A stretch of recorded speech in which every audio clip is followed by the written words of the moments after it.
Bonjour et bienvenue dans ma nouvelle chaîne En route vers ton plein épanouissement où j'ai à cœur d'aller à la rencontre d'invités qui m'inspirent et qui ont su créer la vie qui leur ressemble véritablement.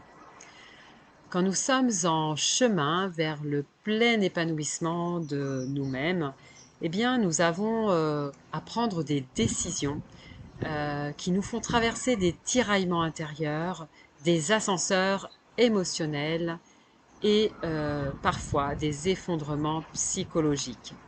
Je vais vous présenter aujourd'hui Béatrice Fornari, experte en intelligence émotionnelle, qui va tout nous dire, tout nous expliquer sur notre système émotionnel dans ses fonctionnements. Donc, Béatrice est coach professionnelle, conférencière internationale et comédienne. Béatrice est une voyageuse dans l'âme et elle nous invite avec panache, avec beaucoup de pétillance, de créativité, à plonger dans le monde de nos émotions et de notre cerveau. Diplômée en neuropsychopédagogie, nous allons découvrir son parcours et comment aujourd'hui elle contribue au développement de notre intelligence émotionnelle pour un mieux-être intérieur.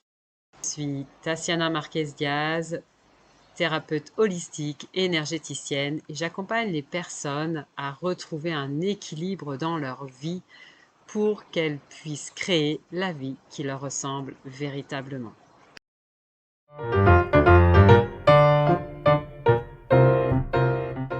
Bonjour Béa, je suis trop contente qu'on puisse enfin se retrouver pour passer un temps ensemble et que tu nous expliques un petit peu ton expertise qui est l'intelligence émotionnelle.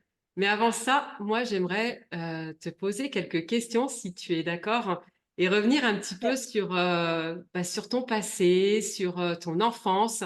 Et j'aurais souhaité savoir un petit peu quelle petite fille étais-tu? Quels étaient tes rêves? Qu'est-ce qui te fait vibrer? Qu'est-ce qui te faisait vibrer? Dans quel univers tu as grandi? Donc c'est beaucoup de questions là en même temps, mais c'est pour voilà, te donner la liberté de répondre dans l'ordre que tu veux. OK, bah, super. Bah, déjà merci Tatiana parce que, je suis toujours, très honorée de pouvoir, contribuer à partager mon expérience et puis qui je suis. Donc, ça me fait toujours tellement plaisir que les gens me fassent confiance. Donc merci beaucoup et puis tu as vu, on n'est pas tout à fait habillés pareil, hein. Oui. On n'est pas au même endroit a priori. Alors moi, je suis en métropole et j'adore cette question de l'enfance et parce que j'ai beaucoup réfléchi à ça, forcément en travaillant sur moi, mais encore plus en écrivant mon bouquin. Parce que tout le début de mon bouquin, qui parle de mon rêve de monter sur scène, en fait, et de faire rire les gens sur scène, il explique comment les gens de ta famille, que tu t'entendes bien avec eux ou pas bien d'ailleurs, hein, peu importe, mais comment ils impactent qui tu es. Ce en quoi tu crois, ce en quoi tu crois pas, ce que tu oses montrer de toi, ce que tu connais pas de toi, et puis en fait qui est juste là et que tu avais même pas vu que c'était accessible, mais en fait, il suffit tac d'un tout petit déclic pour que ça se déclenche et c'est ce sur quoi j'ai beaucoup bossé dans mon bouquin. Donc moi, j'étais une petite fille, j'ai pas beaucoup changé en termes d'extraversion, hein. Oui. J'étais, assez extravertie. Moi, je connaissais tous les gens de l'école, mais tout le monde, hein. Les personnes qui faisaient le ménage dans les classes, les instits, les enfants de ma classe, des autres classes. Mais, de manière, comment on pourrait dire? Superficielle, tu vois? C'est-à-dire, je connaissais tout le monde, mais en vrai, je connaissais personne vraiment. Mm. C'est-à-dire que ce qui me plaisait, c'était créer des liens avec les gens et puis qu'ils créent des liens ensemble pour que, tous ensemble, on se dise: «Bah, voilà, on est au même endroit, c'est cool, qu'est-ce qu'on peut faire ensemble?» Moi, les kermesses, j'aurais adoré que tout le monde participe, même les parents. Enfin voilà, ça, c'était mon kiff et du coup, à côté de ce côté, jovial Ouais. et convivial parce que, ce qui me plaisait, c'est qu'il y ait une bonne ambiance et que tout le monde soit bien, enfin se sente bien, voilà. Et Ça me faisait beaucoup de les enfants qui étaient mmh?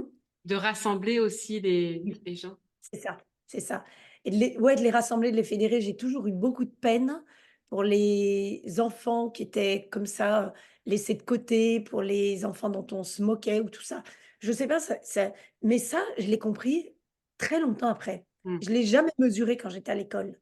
Mmh. Donc j'essayais oui, on peut dire aider, c'était pas accompagner. J'essayais d'être un peu faire la sauveuse comme ça, tu vois? J'essayais d'aider tout le monde et tout ça, et en même temps, sans me dire: «C'est injuste». Je me suis jamais dit: «C'est injuste». Mmh. Mais je pense que c'est ce qui était à l'intérieur de moi. L'humiliation, c'est mon truc le plus gros et du coup, je me sentais, extrêmement seule. Alors j'avais, plein de petits cahiers partout, je découpais des trucs, je collais, j'écrivais, mais toujours avec du monde. Alors ma maman, si elle serait là, si elle était là, elle est toujours de ce monde, hein. Mmh. On en a beaucoup discuté quand j'ai écrit mon livre et elle me disait: «Mais tu nous prenais la tête». Parce qu'en fait, j'arrivais avec tout mon bazar comme ça, mes ciseaux, mes trucs, mes machins. Des fois, au milieu de tout ça, il y avait des cahiers parce que, je travaillais autant que je faisais autre chose. J'étais une bourreau de travail déjà à l'époque, ouais. Mais je me mettais à un endroit où ça vivait, où il y avait de la vie, Ouais. parce que c'est dans ces endroits-là où j'arrivais à me mettre dans ma bulle, en fait. Mmh. Il y avait 2 endroits jusqu'à peu près, jusqu'au lycée. Il y avait 2 endroits où je me sentais bien, c'était la nuit parce que la nuit, tu es obligé de te mettre dans ta bulle parce qu'il y a plein de bruit, il y a des ambiances, il y a des lumières et tu es juste là comme si tu étais une invitée VIP, tu vois? Parce que Ouais. normalement, la nuit, tu dois dormir Ouais. et j'adorais ça. Ma mère, ça la rendait folle. À 2-3 heures du matin, elle se levait, puis elle voyait ma petite lumière en dessous, le ray de lumière en dessous de la porte. Elle venait dans ma chambre et elle piquait des cris: «C'est pas possible, demain tu vas à l'école, faut que tu dormes». Et moi, je kiffais la nuit. C'était inspirant pour moi, je laissais aller ma créativité, je m'inventais plein d'histoires et du coup, je me baladais toujours dans toute la maison, dans la cuisine, dans la salle à manger où il y avait du monde, avec toutes mes affaires, à mettre mon bazar partout et j'ai toujours entendu ma mère dire: «Oh là là, Béa, oh ça, allez pousse-toi, on met la table, pousse-toi, on met la table» et voilà un peu la petite fille que j'étais. En fait, Alors, tu avais besoin de se sentir entourée par du monde. C'est là que tu, tu te connectais peut-être à ta créativité, à ton inspiration, etc. Mais même la nuit, en fait, la nuit, il n'y a personne. Mais tu dis, en fait, les bruits, les sons, un autre univers, un autre monde. Et donc, c'est une autre forme, quelque part, de lien avec l'extérieur qui est plutôt comment je pourrais dire ça? Parce que là, c'est pas des personnes, c'est une ambiance. c'est C'est une ambiance et en même temps, il y a plein de gens. voilà. Alors, les gens, ils peuvent te prendre pour quelqu'un de schizophrène, tu vois? Complètement malade, mais en même temps, c'est comme s'il y avait quand même des présences. Je veux pas dire quelqu'un assis à côté de toi, c'est pas mes souvenirs d'enfant. Ouais, Mais mes souvenirs d'enfant, c'est que, je discutais avec je sais pas qui, ouais, que je ne voyais pas, mais c'est la force des enfants de croire en ce qu'ils voient pas, hein. On croit au Père Noël, hein. Il y a que les grands, hein, qui ne veulent croire que ce qu'ils voient, mais que ça se trouve le Père Noël, il existe vraiment. S'il y a ouais. cette légende qui est quelque part, au moins sous forme d'énergie, je sais pas. Et du coup, c'est ce qui me plaisait dans la nuit et quand j'étais plus jeune, j'ai jamais réussi à expliquer ça, par exemple, à ma maman, que ça rendait folle, hein, Mm. mais complètement, folle. Et il y a même des fois où je sortais, j'avais une porte-fenêtre dans ma chambre et je sortais elle donnait sur la terrasse. Je sortais sur la terrasse et je m'asseyais là et j'écoutais. Et quand ma mère, elle voyait ça, parce qu'il y avait des fois, j'étais maline, j'éteignais la lumière, elle croyait que je dormais, donc elle prenait pas la peine de rentrer dans la chambre. Mais les fois où j'étais moins maline, beh, voilà, alors ça, c'était ma jeunesse jusqu'à peu près au lycée Ok. et et au lycée, j'ai commencé notamment en seconde, on était une classe de malades mentaux, de fous, incroyables, j'avais l'impression un peu comme des gens qui me ressemblaient vraiment, avec qui Mm. je me sentais connectée et là, j'ai commencé à me connecter, plus profondément aux gens et du coup à comprendre qu'il y avait, différents types de relations. Voilà. C'est qu'il pouvait y avoir des relations très intenses et très profondes avec des gens avec lesquels tu étais hyper connecté Mm. émotionnellement, physiquement, intellectuellement, tous les domaines en fait que tu peux trouver et puis en fait, tu vois, c'est comme si tu lances un caillou dans l'eau, puis ça fait des ondes et Mmh. j'ai compris, en fait, c'était ça mon truc, c'est que j'ai compris qu'il y avait des gens de premier rang parce que ça connectait à mort, on se comprenait sans se parler, puis au deuxième, au troisième, au quatrième.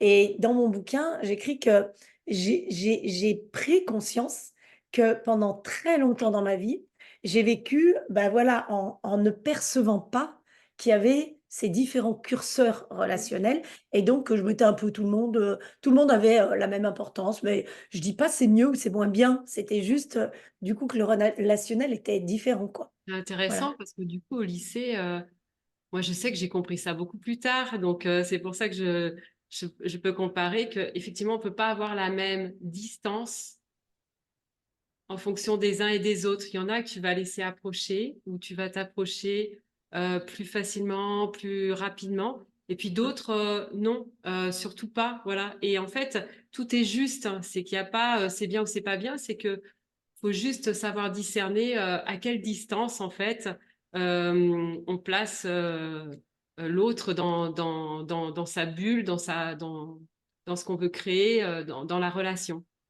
mmh et c'est, ça peut être, tu vois, moi j'ai compris avec l'intelligence émotionnelle qu'en fait, à un moment donné, cette prise de conscience de me dire: «Ah oui, je peux pas avoir le même type de relation avec tout le monde». Mm. Enfin, en tout cas, c'est comme ça que je le sentais. Je m'en suis sentie coupable. Mm. Je me dis: «Beh, c'est pas juste, c'est pas vraiment cool».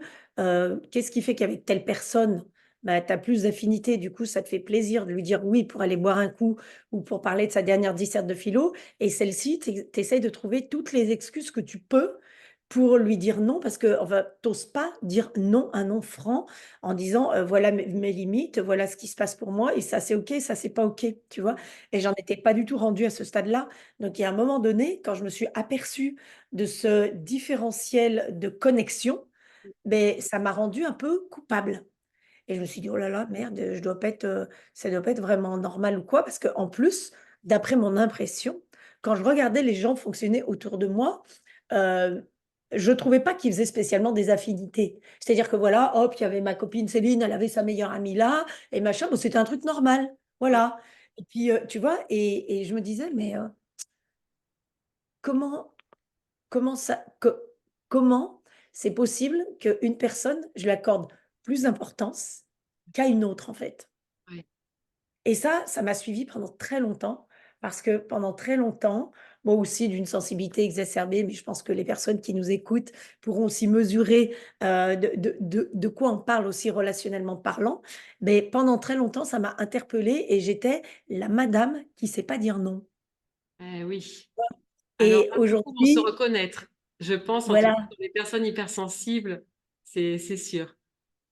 Et tu vois, c'est si je fais une toute petite parenthèse sur le monde actuel où on entend, qu'il y a des choses qui se sont passées, qu'on aurait dû dire non, que ça aurait pas dû se passer et qui sont dénoncées et c'est très bien parce qu'au moins c'est mis en lumière.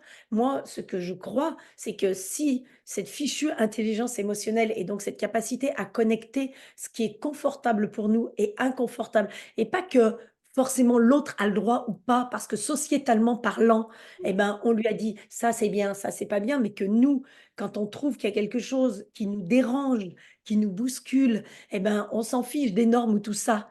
Pour notre intégrité, notre dignité, on a fondamentalement le droit de dire oui et le droit de dire non et le droit de dire oui un jour et non un autre jour. Ça aussi, c'est possible. Alors, en gros, ça s'appelle le consentement, mais j'ai mis très longtemps à comprendre ça et du coup, je disais oui à tout. Puis évidemment, bah, tu montes en frustration comme ça qu'un jour, tu en peux plus et puis qu'un jour, tu balances tout. Donc, tu es en déresponsabilisation totale, c'est ce qui m'est arrivé et je Ouais, mettais toute la responsabilité sur d'autres gens, mais ça a mis un temps, ce qui ouais, fait que j'ai mis beaucoup de responsabilité d'un dysfonctionnement relationnel sur les gens que j'aimais le plus in fine.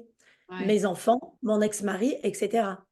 Et que je me dis, moi, je regrette jamais rien dans ma vie parce que tout, c'est des expériences. Mais je me dis, si aujourd'hui j'avais un message à faire passer, c'est que plus on apprend à se connecter à son être, hein, c'est pas à toi que je vais apprendre ça, ni certainement aux personnes qui nous écoutent, donc je vais pas développer. Mais plus on apprend surtout à se dire, tiens, mon balancier, il est comment, émotionnellement parlant? Est-ce que je suis plutôt là, en train de parler avec quelqu'un puis c'est plutôt agréable pour moi, comme toutes les personnes qui vont regarder cette interview-là. Est-ce que je me sens plutôt bien là-dedans ou est-ce que je me sens pas bien? Que si je me sens pas bien, j'ai le droit d'arrêter la vidéo, de la reprendre plus tard, ou de jamais la reprendre et puis de me dire: «Mais qu'est-ce qui fait que c'était pas cool pour moi?» parce que c'est ça qui nous donne des indices. C'est pas qu'on est une mauvaise personne, c'est que ça nous donne des indices sur comment on fonctionne et du coup, ben, en fait, je veux quoi? Est-ce que je veux en apprendre sur moi-même? Ah, peut-être que c'est obligé qu'il y ait des trucs qui me dérangent un peu si je veux en apprendre sur moi-même, parce que ça veut dire qu'il y a des trucs qui se transforment et ça, c'est jamais très cool. Parce que quand on apprend quelque chose de nouveau, on est comme ça. Oui, Voilà et c'est ce qui s'est passé quand j'étais jeune adulte, relationnellement parlant. J'ai compris qu'en fait, non, c'était OK s'il y a des gens avec qui tu es plus connecté, puis d'autres moins, puis tu as le droit de leur dire et tout ça. Mais du coup, j'ai passé toute une période où c'était méga inconfortable parce que je savais pas faire autrement que dire oui et oui, mon mental, il savait qu'il fallait dire non ou qu'il fallait dire: «Non mais là, lui, si je le vois une fois par mois, ça suffit en fait». Parce que de toute façon, même dans mon boulot, j'ai pour les projets, j'ai pas besoin de le voir plus. Mais mon mental savait, puis mon émotionnel, il arrivait pas à mettre en route ce que mon mental savait et cette période-là, elle est chelou, je parle comme les jeunes, elle est bizarre parce qu'elle te met en porte-à-faux et tu es comme ça à l'intérieur de toi un tiraillement émotionnellement. intérieur, il y a un conflit intérieur, et Ouais, qui c'est crée une ça. souffrance du coup. Jusqu'à ce que tu te dises: «Je vais arrêter d'avoir peur de mes peurs Ouais, et je vais voir comment je peux leur donner la main». La peur de me tromper, la peur d'être montrée du doigt, la peur d'être jugée, d'être critiquée, d'échouer, de pas être à ma place, d'être complètement inutile, de perdre le contrôle. Toutes ces peurs-là, peu importe, on en a tous, moi mmh, la première et surtout on les enlève pas, mais on les apprivoise, on leur donne la main pour dire: «OK, vous êtes plus là pour m'étouffer et pour faire en sorte que je fais tout ce que veulent les autres et rien pour moi, mais vous êtes là pour me protéger». Et pour me dire qu'à un moment donné, peut-être là, j'abuse un peu, hein et que là, non, faudrait pas que j'aille sur ce terrain, pas tout de suite et c'est ce que j'ai appris, mais tard. Donc du coup, j'étais une jeune adulte, tu vois, à la trentaine. Mais il a fallu que j'aie mes enfants, que je construise ma vie et cetera alors attends, pour attends, que attends. Je vais juste, donc du coup, tu étais au lycée, donc tu as mis une dizaine d'années avant de comprendre tout cela parce que bah, tu as rencontré ton ex-mari, tu as eu des enfants. Et puisque le thème aussi du podcast, c'est en route vers ton plein épanouissement, et donc on aborde à travers cela l'intelligence émotionnelle, qui est une clé pour moi essentielle.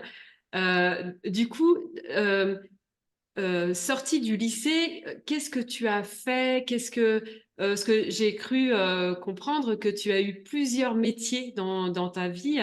Et donc, je voulais savoir un peu bah, ton parcours professionnel et puis ce que chacun des métiers t'a apporté, t'a enseigné pour comprendre en fait pourquoi aujourd'hui tu en es là à devenir, à être une experte en intelligence émotionnelle, une conférencière internationale et puis une coach professionnelle. Et d'ailleurs, tu l'as souligné tout à l'heure, tu as aussi écrit un livre, L'alchimie du rêve. Donc voilà, je voulais, tu vois un peu la trame, voilà, j'essaye de revenir. mon cerveau, il est allé trop vite parce que comme je prends de l'âge, je me dis: «Ouh là là, faut raconter sinon on n'arrivera jamais au bout». Alors, quand j'étais au lycée, en vrai, moi mais on le sait bien, quand on a, ce genre de cerveau, il y a tellement de gens qui vont se reconnaître. Elle est trop compliquée cette question-là qu'on te pose: «Tu veux faire quoi dans ta vie?» Moi, j'ai dit: «Beh, qu'est-ce que je veux faire dans ma vie?» Alors je savais ce que je voulais pas faire, hein, mais ça, c'est toujours un peu oppressant. C'est-à-dire, ne pas bouger derrière un ordinateur, au boulot, ça m'aurait agacée. Alors c'est ce que je fais parfois en coaching. Et donc, je me suis dit: «Je vais faire un truc, tu sais quoi? Où je m'en vais avec ma valise pour ravir les gens et pour leur apporter de la joie». Donc j'ai fait des études de tourisme. Donc je suis allée jusqu'en DEA de tourisme et puis après ça, j'ai bossé un peu dans les avions à l'aéroport de Saint-Exupéry à Lyon et puis je suis devenue forfaitiste. Donc forfaitiste, c'est les gens qui créent des voyages.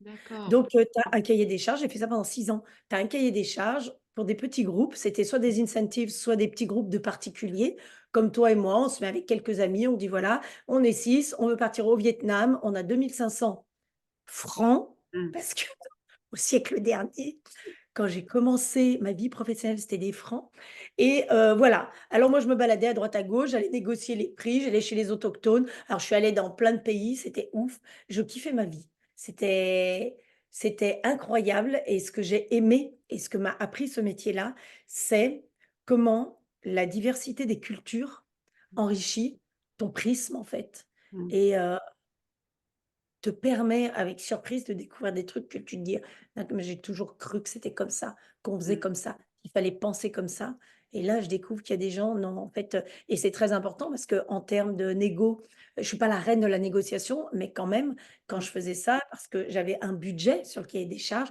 puis il fallait, par exemple, 4 nuits chez les autochtones, 2 nuits dans un hôtel 5 étoiles, un spectacle, on a fait les marchés flottants au Vietnam, enfin, tu vois? Bon, plein Mmh. de trucs improbables. Il faut absolument rentrer dans le monde de l'autre. Mais tout ça, je le faisais, instinctivement, comme ça, intuitivement. J'avais pas fait de programmation neurolinguistique, de trucs, de tout ça, qui te dit, en fait, on a chacun notre cadre de référence et si tu veux communiquer avec l'autre, avant de lui répondre, faut d'abord le comprendre et Mmh. pour le comprendre, faut rentrer dans son cadre. Mais si tu rentres dans son cadre sans ton cadre, c'est là que tu peux te Oui, faire étouffer ou manger. oui. Parce que du coup, tu vas rentrer dans son cadre et s'il y a des choses qui te conviennent pas, tu vas te mettre en résistance. Mmh. Tandis que si tu as ton cadre à toi et que tu es, free, libre dans ton cadre à toi et que tu comment on dit aware? Et que tu es Faire. consciente de ton Ouais. cadre, voilà, et ben, quand tu viens avec ton cadre dans le cadre de l'autre et que l'autre il te dit: «Ah bah, moi je pense ça, bah, nous chez nous on fait ça», au lieu de rentrer en résistance et dire: «Ah bah, non, non, ah bah, ça va pas être possible», tu dis: «Ah OK, OK». Parce que du coup chez nous, ça se passe comme ça. Mmh. Alors entre les 2 cultures, pour que les gens soient peut-être pas trop surpris d'un coup. Qu'est-ce qu'on pourrait Mmh. faire comme consensus, comme compromis? Qu'est-ce qu'on peut trouver ensemble Mmh. pour que les gens se sentent bien? Et c'est ce que j'ai, compris plus tard. C'est qu'à chaque fois que je découvrais quelque chose ou quelqu'un qui participait pas de mon cadre de référence, eh bien, j'avais un espèce d'instinct qui m'emmenait vers lui parce que je suis curieuse de nature et j'adore découvrir, mais du coup, je laissais tomber mon cadre Oui. et quand je ramenais des gens qui avaient, heu, comment? Heu, un cadre comme le mien, mais qui voulaient pas le laisser tomber, ça crée des frictions Ouais. et dans les voyages, tu peux pas te permettre d'emmener des clients à un endroit où ça va créer des frictions. Et ça m'a appris donc beaucoup à à accep à comment? À accueillir l'autre, mais à ne pas tout accepter. Et il y a une très grande différence. Alors ce métier-là, il m'a appris principalement ça, c'est qu'il y a une grande différence entre accueillir quelqu'un chez toi Mmh. et accepter ou non qu'il quitte ses chaussures en rentrant.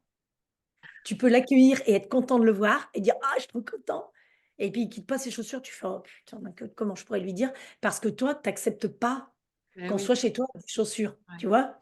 Et voilà et c'est une énorme différence et souvent, on accepte plein de choses sans savoir qu'en fait, au fond de nous, notre système émotionnel, il l'accepte pas Ouais, d'accord. et on s'en rend compte quand la Mmh. couche, elle est trop épaisse et Mmh. donc ce métier-là, ça m'a vraiment permis de comprendre ça.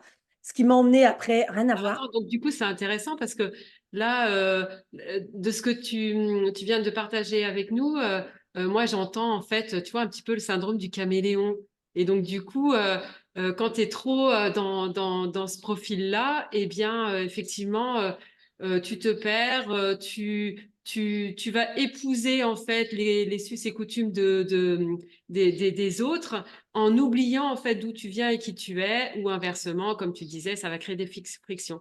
En tout cas, ce que je vois, c'est que euh, ce qui est commun en fait depuis toute petite là, c'est vraiment ce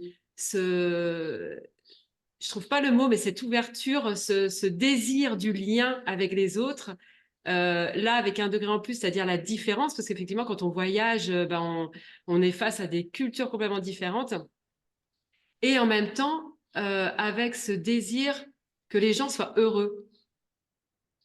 Exactement ça et c'est ce que j'ai compris dans cette histoire de bien plus tard, mais dans cette histoire de cadre, en fait. C'est-à-dire que si tu fais le caméléon à outrance, sans avoir conscience de ce qui se passe pour toi, Mmh. un jour, et ben, ça va déborder et donc un jour, tu vas te mettre contre le cadre de l'autre.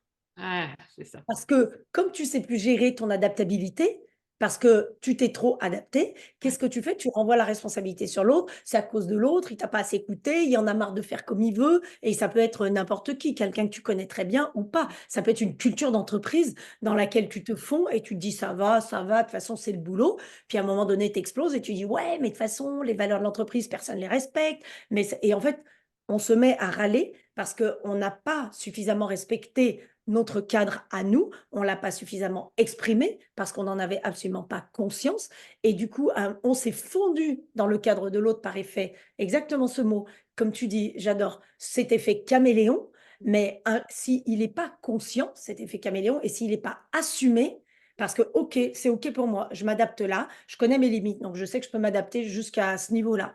Mais si j'ai pas conscience de ça, à un moment donné, ma grande ouverture et mon empathie et ma jovialité, et ben, ça va glisser sur la polarité inverse Ouais. et du coup, toute l'empathie, la convivialité, la gentillesse et tout ça va disparaître pour laisser place à une pseudo-agressivité, à de l'amertume, à de la contrariété qui va, que je vais envoyer sur les autres parce que je ne sais pas la gérer. Ouais, même de l'intolérance du coup. Clairement, clairement et souvent, hein, les gens les plus intolérants qui rentrent dans une espèce de des comportements de domination et de rapport de force, Mmh. c'est des gens qui, à d'autres égards, sont extrêmement généreux et ouverts. Alors peut-être, il y a des gens qui nous entendent qui disent: «Ouais, bah, ça m'étonnerait, hein, moi, quoi, quand je vois Jean-Marc ou Mélanie, laisse tomber». Mais pourtant, c'est bien possible qu'à un moment donné, ils aient tellement poussé loin leur ouverture de cœur ou leur gentillesse, que la spirale se soit complètement inversée. C'est comme quand tu vois une pièce de monnaie comme ça, tu vois? Et au lieu de se dire: «De ce côté-là, il y a la générosité, de ce côté-là, il y a, par exemple, la détermination», OK? Et du coup, et ben, je sais mes limites, je sais les exprimer et je sais aussi jusqu'à où je peux être généreux et donc là, ça fait quelque chose d'équilibré parce qu'on utilise, quand on en a besoin, un côté ou un autre. Ouais. On a montré qu'un côté, puis l'autre, on l'a laissé tomber, ce qui fait que ce côté-là, quand il en peut plus d'être regardé et qu'il est Ouais, usé, ouais, on est démuni, en ouais, fait, c'est ça.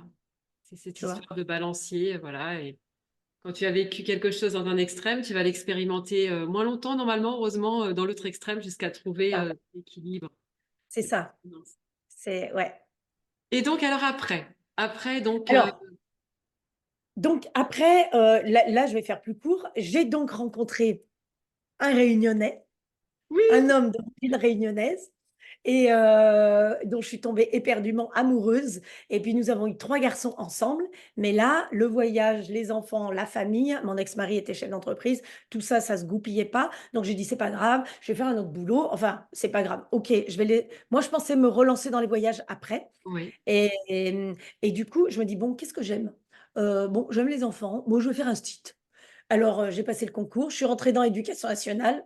C'était pas du tout ce que j'avais prévu, du coup, parce que j'ai commencé par les maternelles et là, tu as 34 trucs qui courent dans la classe et c'est là que les émotions sont venues me chercher le plus. alors là, c'est un passage intéressant parce que beaucoup de personnes qui m'écoutent sont enseignants ou ont été ou, Ouais, parce que là, en vrai, entre ce que ton cerveau te dit, comme si tu avais, l'image d'un conte de fées, tu vois? L'école et tout ça, machin, ça va être génial. Je vais enseigner, on va avancer ensemble, on va faire des rondes, des comptines, nanani. Ça dépend l'âge qu'ils ont. Moi, j'étais remplaçante au début, donc on m'a mis en maternelle parce que, voilà, il y a beaucoup de place en maternelle. Puis comme tout le monde le sait, la maternelle, ça sert à rien. Donc, on te met là et bon, alors quand tu vois le programme que tu as en maternelle, tu changes d'avis, ouais, mais, bref et là, en fait, tout ce que tu mets des heures à préparer, mais ça, c'est quel que soit l'âge des enfants, puis je le dis peut-être pour les gens qui sont pas vraiment dans le coup de l'éducation nationale, tu passes des heures à préparer des fiches pédagogiques, à faire de l'ingénierie pédagogique, objectifs pédagogiques, sous-objectifs, critères de réussite, machin, contenu, on va faire ça en premier, ça en deuxième. Oublie, c'est pas du tout comme ça que ça se passe. mmh, C'est-à-dire que moi, je me suis retrouvée là, je le fais de manière humoristique, mais en vrai, je me suis retrouvée nombre de fois à pleurer dans ma voiture, mmh, en rentrant le soir chez moi, à me dire: «Ah non mais je suis une trop mauvaise instit, hein. Ah mais non mais c'est je sais pas faire en vrai» mmh, et puis tu as les enfants toute la journée, puis tu as les parents, puis tu as tes collègues qui des fois sont pas forcément des collègues, mais quand même des collègues parce qu'on n'a pas appris l'estime et la confiance quand on incite et 80 des enseignants sont d'anciens bons élèves, donc des gens qui ont bâti leurs valeurs sur leurs notes et sur des processus de réussite dans le faire Mmh. et du coup, et ben, je me suis retrouvée avec des gens j'ai rencontré une équipe de folie avec lesquels on est encore en lien, ça fait 20 ans, des instits incroyables, mais vrais et à côté aussi, des personnes qui étaient en faible estime d'elles-mêmes et en faible confiance et donc c'est un peu, ça se tire un peu les trucs comme dans certaines entreprises.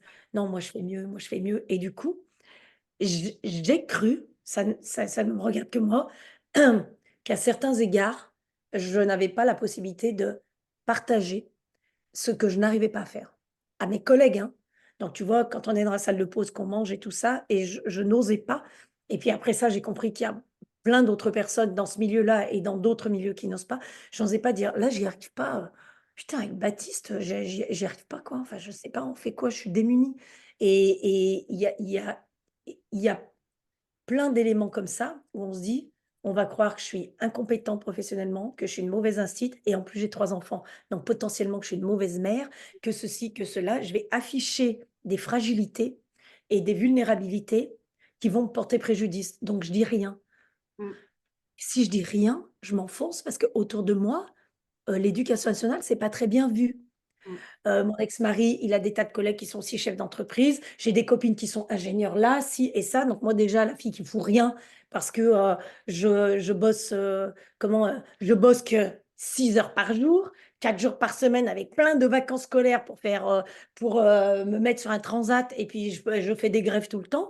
Mais du coup, qui qu'est-ce qui justifie le fait que je puisse exprimer que des fois je me sens démunie ou même au bout du rouleau? Rien. Et donc À j'ai part le fait continué que c'est un métier où on travaille, énormément avec de l'humain justement. c'est ça et des énergies humaines et Ouais. puis, bah, je vais voilà, je vais je vais vous expliquer là ce qui s'est donc passé et du coup, je suis partie dans l'enseignement spécialisé en me disant: «Je vais être avec des enfants en troubles du comportement» et là, j'ai trouvé des espèces de connexions qui ont été ouf et qui m'ont mise sur le chemin de l'intelligence émotionnelle.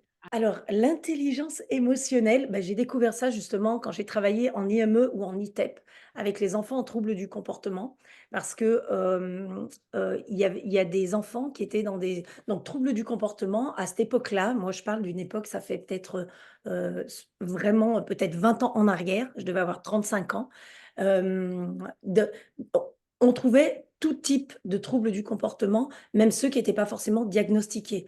Donc il pouvait y avoir des troubles du spectre autistique, il pouvait y avoir des TDAH, il pouvait y avoir tous les troubles 10, des dyslexiques, des dyspraxiques, dysphasiques et cetera. Puis il pouvait y avoir aussi des foufous et puis enfin bref, tous les enfants dont on savait pas trop quoi faire dans la classe parce que, eh ben, ils avaient un comportement spécifique et que, ça parfois, ça leur faisait du retard dans les apprentissages, des difficultés d'apprentissage. En tout cas, on savait pas trop comment gérer ça et encore parfois aujourd'hui. Du coup, j'étais avec ces enfants-là et de fait, il y en a certains qui étaient dans des hôpitaux de jour. Et notamment, j'ai rencontré par ce biais-là, en faisant partie de certaines commissions, un service à Lyon, le service du professeur Revol, qui s'occupe des enfants en troubles du comportement et troubles des apprentissages. Alors, ça fait un paquet de temps en arrière. Et là, j'ai entendu ce qui se passait dans ces services, que proposaient les gens. À l'époque, c'était un peu décrié parce qu'il y avait, on proposait beaucoup de médicamentation pour calmer les enfants, mais c'est aussi en termes d'hyperactivité, on ne connaissait pas trop les sujets. Aujourd'hui, c'est beaucoup plus développé. Il y a quasi enfin, ça n'a plus rien à voir en termes de médicamentation et on fait beaucoup appel à tout un tas d'autres techniques comme la sophrologie, la respiration, dire ses émotions, l'intelligence émotionnelle et à force d'être dans ce milieu de la médecine, j'ai commencé à comprendre que les émotions, en fait, c'était géré par des choses qui se passaient dans le cerveau. Donc j'ai demandé, j'ai dit: «Mais Si je veux en savoir plus là-dessus, comment ça se passe? C'est quoi exactement ce truc? Alors, on parlait pas vraiment d'intelligence émotionnelle parce que Goleman et son bouquin sur l'intelligence émotionnelle, c'était 1995. Donc, à cet âge-là, moi, j'avais 25 ans. Donc, quand j'étais avec ces enfants-là, franchement, intelligence émotionnelle, personne n'en parlait et notamment pas du tout en médecine. Les neurosciences commençaient à faire leurs premiers pas, mais c'était surtout les neurosciences cognitives, donc celles qui s'intéressent plutôt à ce que fait le mental et ses connexions cognitives-là, neurologiques-là. Et puis, on m'a parlé d'un DU, un DU de neuropsychopédagogie à Lyon 1 et on m'a dit: «Là, tu peux apprendre comment fonctionne le cerveau et si tu as envie de te faire une spécialisation sur le système limbique, donc celui qui gère nos affects et nos émotions, bah, tu vas pouvoir te régaler». C'est ce que j'ai fait. Je suis partie en DU de neurosciences, j'ai fait une première année sur le cerveau, globalement, il se passe quoi dans le cerveau, les connexions, tout ça, parce que c'est un bocal, puis on nous a jamais appris le mode d'emploi de ce truc-là. Donc on nous a beaucoup développé tout ce qui était fonctions cognitives et les fonctions cognitives entraînent les fonctions exécutives, là, dans le néocortex, mais surtout préfrontal. Et les fonctions exécutives gèrent ce que l'on fait, nos actions. Mmh. Donc, en fait, on nous a beaucoup appris à faire, voilà, tout, faire du vélo, mémoriser des poésies, développer de la logique, tout ce qui est du faire. Dès qu'il y a un verbe d'action, c'est le mental qui gère. Il faut bien se mettre ça dans la tête. Tout ce qui est action, c'est relié au mental. Mmh. Puis voilà. Puis le mental, il fait comme il peut. Et en fait, à l'intérieur de ce mental qui fait un petit peu comme un casque de moto, on a un espèce de noyau qui s'appelle le système limbique et qui, lui, est l'antre, l'armoire, comme sur l'ordinateur, celui qui stocke les fichiers émotionnels. Et en fait, notre système émotionnel, sa manière de fonctionner, sa manière de ressentir, sa manière de vivre sa sensibilité et donc de l'exprimer ou pas, c'est dans ce petit truc-là. Donc, si on lui développe des connexions avec le mental, parce que pour comprendre nos émotions, pour être conscient de nos émotions et pour gérer nos émotions, il faut que notre mental fonctionne. C'est une hérésie de croire que simplement en se connectant avec nos émotions, on va pouvoir transformer des choses dans notre vie. On peut se connecter à nos émotions dans la pleine conscience et dans des instants où on le décide, mais si on veut, utiliser nos émotions à bon escient pour faire quelque chose dans notre vie qui nous permet de briller différemment, de réussir différemment, de nous équilibrer autrement, d'être en lien avec les autres, avec quelque chose de plus doux pour nous, et ben ça, c'est du faire. Donc en fait, on va aller chercher émotionnellement ce qui se passe pour le déposer dans notre vie et agir autrement que ce qu'on agit aujourd'hui. Alors, l'intelligence émotionnelle, c'est la capacité qu'on a à identifier nos émotions, à les exprimer, à les comprendre pour pouvoir les utiliser à bon escient dans notre vie quand on a un but précis, évidemment. Et du coup, c'est une alchimie entre ce que je vis émotionnellement, mon cerveau limbique, et ce que je vis mentalement, mon cognitif. Et Mmh. les 2, ils sont indissociables parce qu'ils sont là-dedans. C'est comme si on voulait dissocier le bras droit du bras gauche, parce que comme je suis droitière, je vais me couper le bras gauche, hein. «Écoute, Mmh. tu es droitière, tu as pas besoin du bras gauche». Ben si, Mais en du coup, quand fait. tu parles du cognitif, tu parles de la représentation mentale, liée aux émotions? Oui, et puis aussi de ce qui va arriver derrière. C'est-à-dire qu'on a une représentation mentale qui est gérée par le cognitif. D'ailleurs, c'est lui qui nous amène nos peurs Ouais. qui sont totalement trompeuses Mmh. comment on dit? C'est des arnaques, en fait, nos peurs, tu vois? C'est des arnaques, c'est de la pure arnaque. J'allais te La demander, j'ai une question, j'allais te demander, est-ce que nos émotions peuvent nous mentir, peuvent nous tromper? Mais oui, mais en fait, en vrai, on ne sait jamais s'ils nous trompent ou pas du coup, tu Oui. sais? C'est le suspense de notre vie. Mais ce qui compte, c'est nous, en quoi on croit. Et plus Ouais. on croit que nos émotions, elles nous pourrissent la vie, qu'on n'est pas capable d'entrer en lien avec les autres, qu'on n'est pas gentil, qu'on n'est pas doux, qu'on n'est pas intelligent, que ceci, plus on croit ça, plus notre système émotionnel, on le met à mal. Mmh. Mmh. Donc pourquoi? Parce que une fois, un jour, on a vécu une expérience et puis cette expérience, elle a créé émotionnellement quelque chose en nous. On appelle ça un marqueur somatique en neurosciences. Mmh.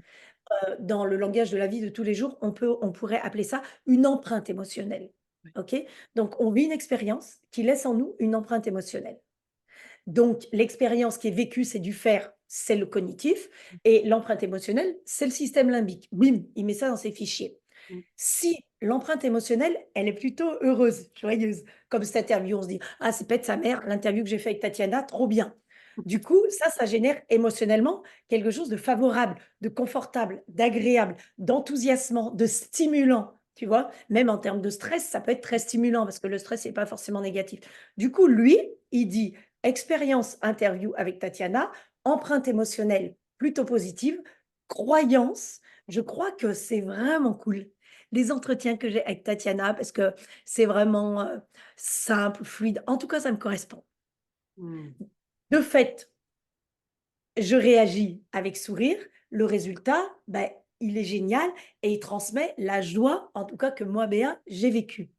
Alors le jour où Tatiana va me redemander une interview ou bien même que quelqu'un d'autre va me demander à m'interroger, mon cerveau, il va dire: «Ah, quand on t'interroge, empreinte émotionnelle positive, joie, réaction émotionnelle, joie», donc ça va m'inviter à dire «oui».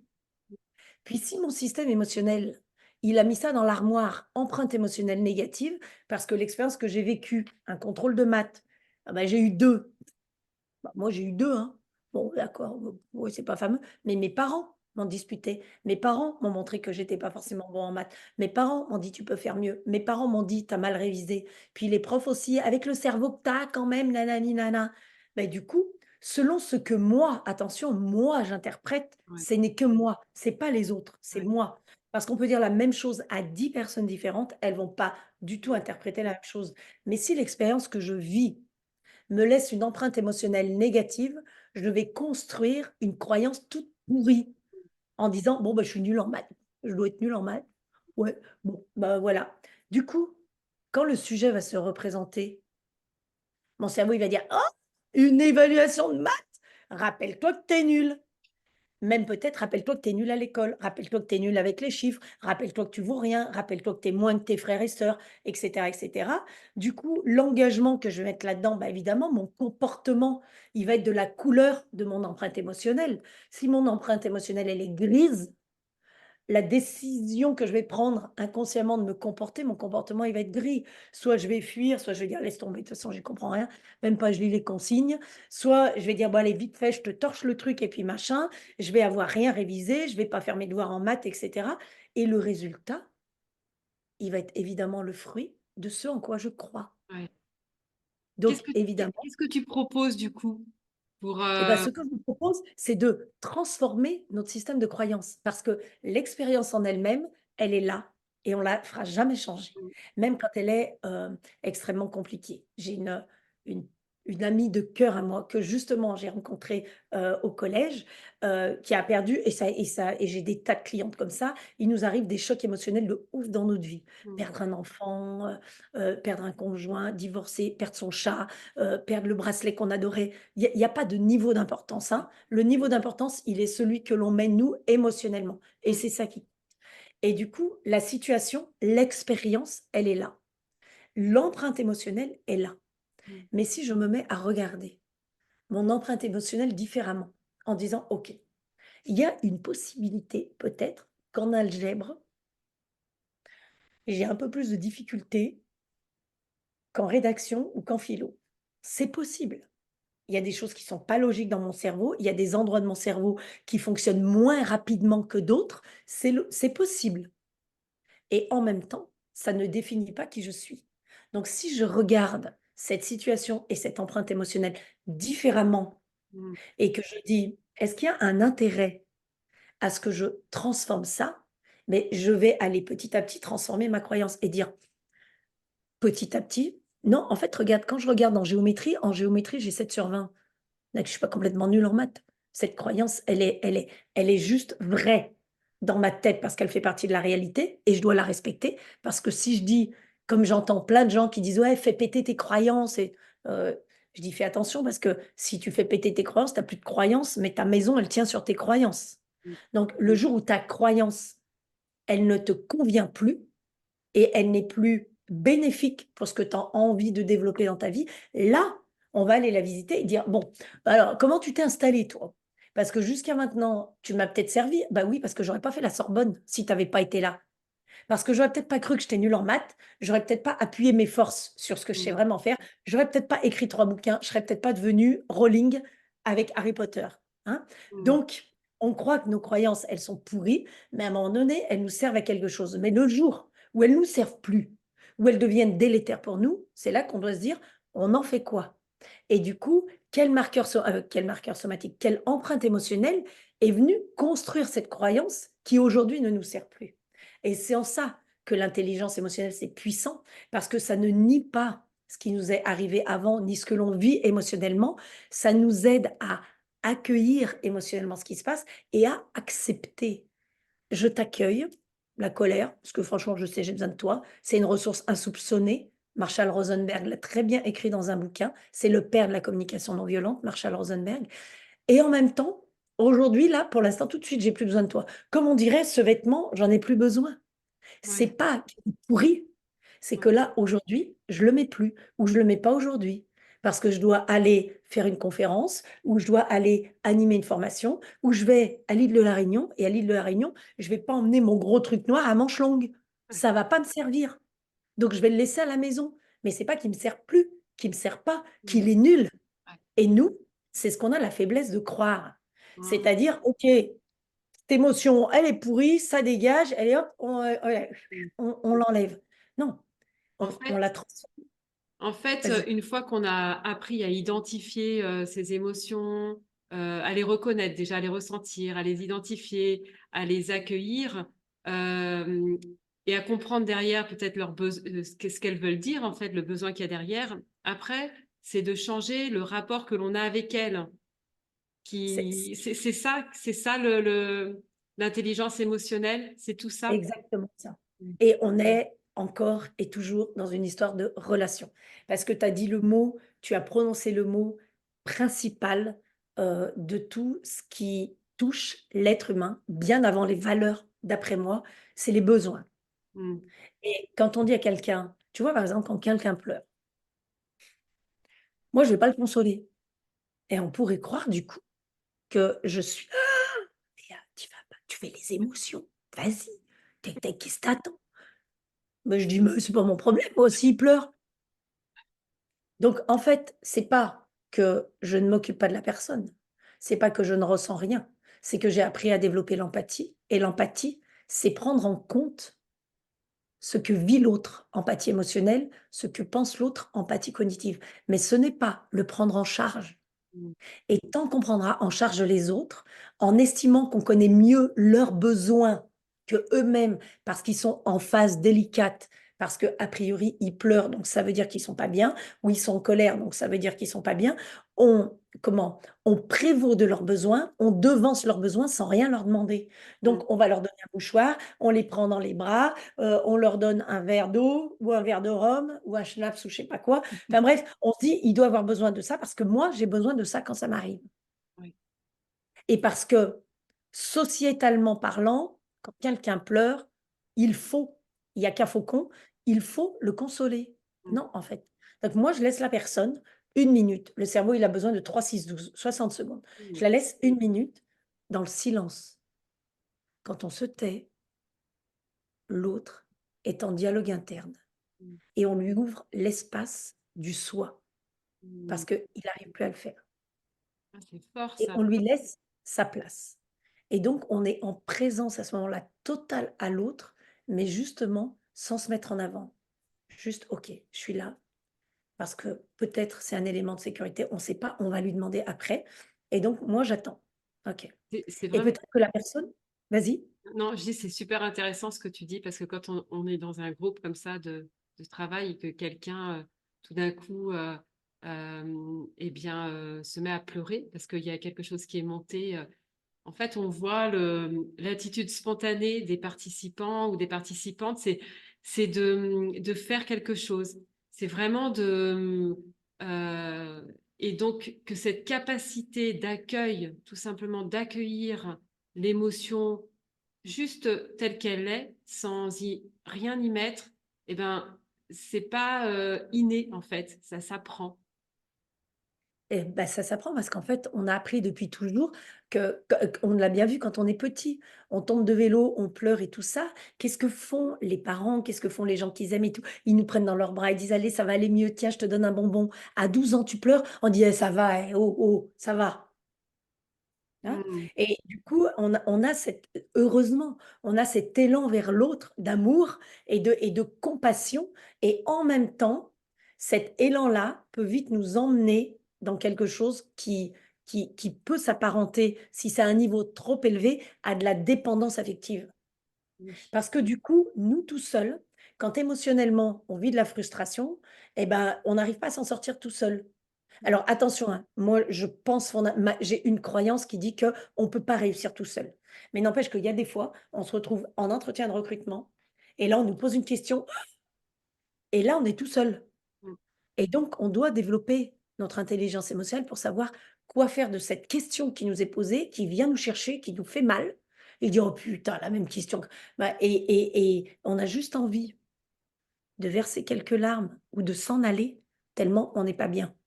Et donc, c'est très important dans ce lien que l'on crée avec les autres, de créer, préalablement un lien à soi pour se dire: «OK, c'est l'histoire du cadre de tout à l'heure. Je sais où sont mes limites. Je sais ce qui vient me chercher ou pas» et ça ne veut pas dire que j'ai pas besoin des autres, bien au contraire. Mais j'ai aussi la conscience de savoir chacun a sa juste place et où est ma place à moi. Sans ça, je peux passer un certain temps de ma vie à me dire: «Oui, moi j'ai jamais ma place, on me donne pas ma place, Mmh. on me donne jamais la parole en réunion». Prends ta place et prends la parole en réunion. Parce que si tu attends toujours que quelqu'un te donne ta place, ça risque pas vraiment d'arriver. Et donc, juste pour finir avec ce petit truc, une fois que cette minute est passée à peu près, je dis à l'autre, «OK, comment tu te sens?»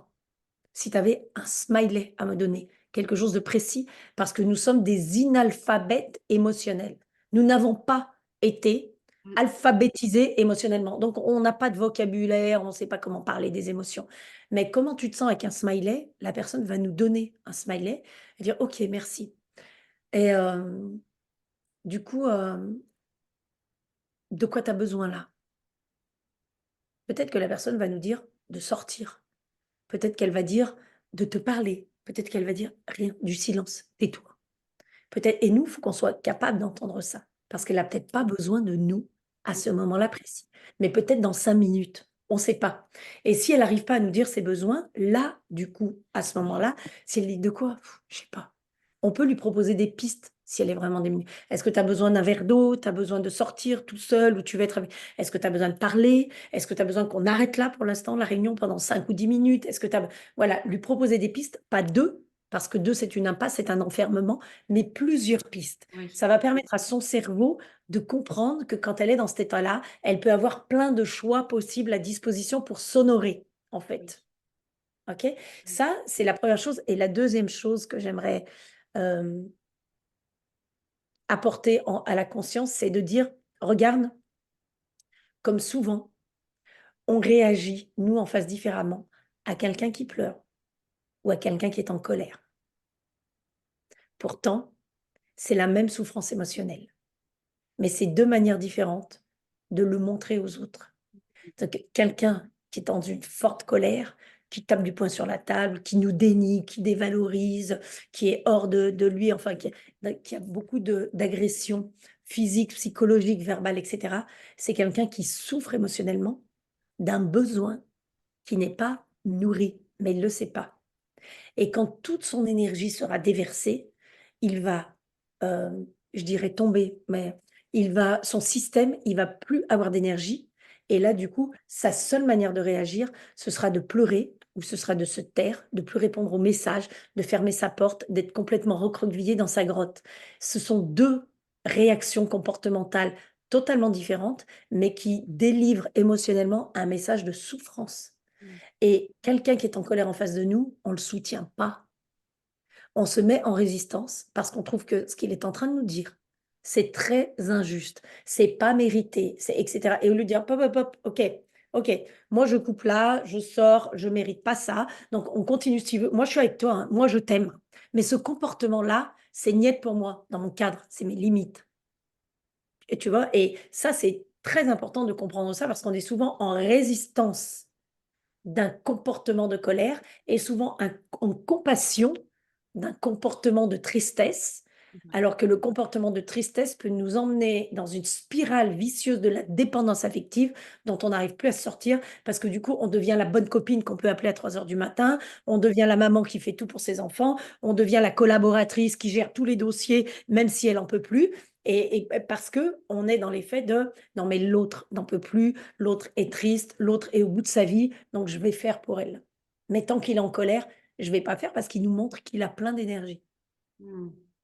Donc, c'est accueillir et poser son cadre, quoi. Et ben, malgré tout, ça, c'est pas acceptable pour moi, mais je suis toujours avec toi. C'est ça.